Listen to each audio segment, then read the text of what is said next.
मैं अयोध्या नरेश दशरथ पुत्र एवं प्रभु श्री राम का अनुज लक्ष्मण महापंडित महाज्ञानी रावण को गुरु रूप में सादर प्रणाम करता हूं। आयुष्मान भव लक्ष्मण।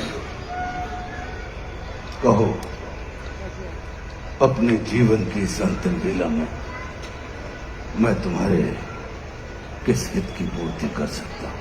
हे महामना, नीति, धर्म, राजनीति एवं समस्त वेद शास्त्रों के ज्ञाता, आप अपने ज्ञान और अनुभवों की दीक्षा से लक्ष्मण के जीवन का मार्ग प्रशस्त करने की कृपा करें। मैं देख रहा हूं लक्ष्मण कि तुम एक योग्य शिष्य की पात्रता लेकर उपस्थित हुए।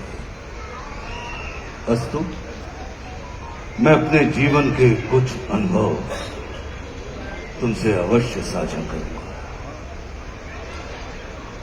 हे सुमित्रा नंदन, अहंकार चाहे सत्ता का हो या सौंदर्य का,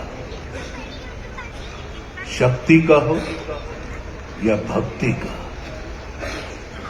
धन का हो या धर्म का, वो बड़े से बड़े विश्व विजेता को नष्ट कर देता है। इसका प्रत्यक्ष उदाहरण ये त्रिलोक विजेता, विद्या विशारद, महापंडित रावण है। अहंकार में तीनों गए, कुल, गौरव और वंश। ना मानो तो देख लो इस रावण का अंत। लक्ष्मण, रावण को अपने ज्ञान का अहंकार था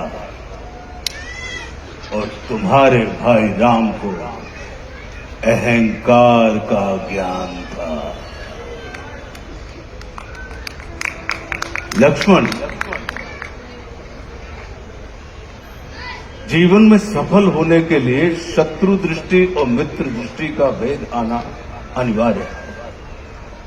मित्रता भले ही अपने समतुल्य या अपने से निम्न स्तर के व्यक्ति के साथ कर लेना, किंतु शत्रुता सदैव अपने से योग्य व्यक्ति के साथ ही ठानना, क्योंकि ये जगत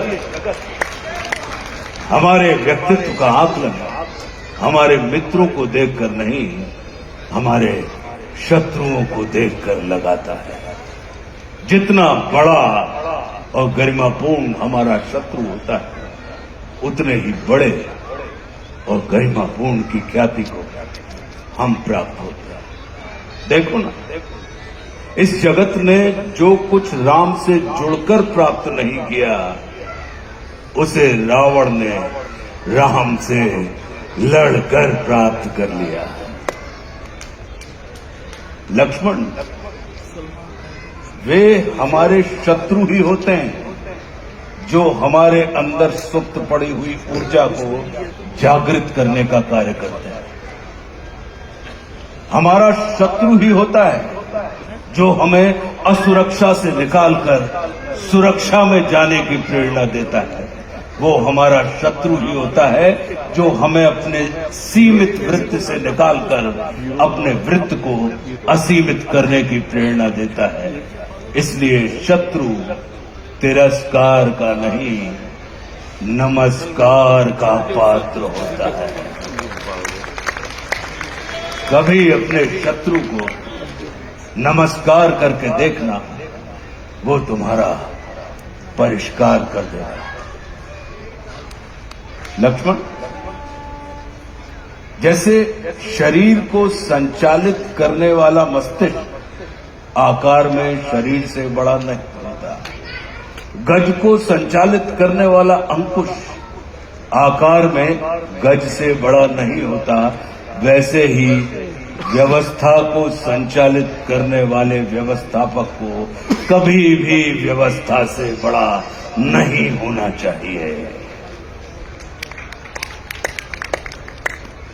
ये सारा नीति ज्ञान तुम्हारे भाई श्री राम तुम्हें स्वयं दे सकते थे, किंतु उन्होंने तुम्हें मेरे पास भेजा। जानते हो क्यों? लक्ष्मण, मेरी संस्कृति असुर की है, लेकिन मैं प्रकृति से एक तपस्वी हूं, साधक। और किसी भी व्यक्ति को अपने अंतिम समय में अपनी संस्कृति के अनुसार नहीं, अपनी प्रकृति के अनुकूल कर्म करने चाहिए, तब उसे मृत्यु नहीं, मुक्ति प्राप्त होती है। और राम रावण को मारना नहीं, तारना चाहते हैं। तभी तो उन्होंने मेरे अंतिम समय में मेरी प्रकृति के अनुकूल उपदेशात्मक कर्म करवाकर मेरी मुक्ति के मार्ग को प्रशस्त कर दिया।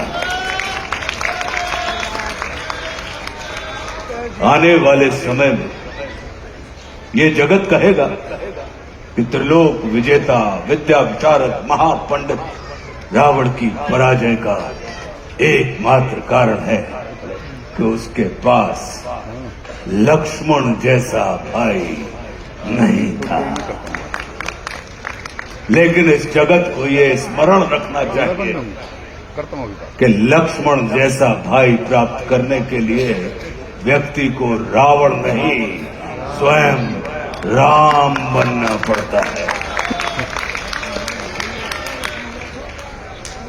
सदैव अपने भाई राम के अनुगामी रहना।